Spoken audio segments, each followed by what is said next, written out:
पर चढ़ेला, डरे केहू कुछ ना कहेला, चमार जब बुल पर चढ़ेला। चमार जब बुल पर चढ़ेला।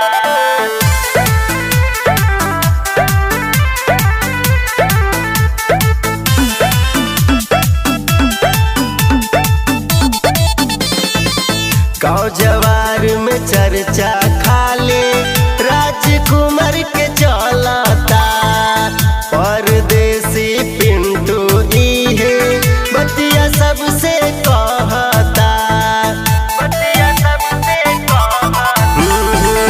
गाँव जवार में चर्चा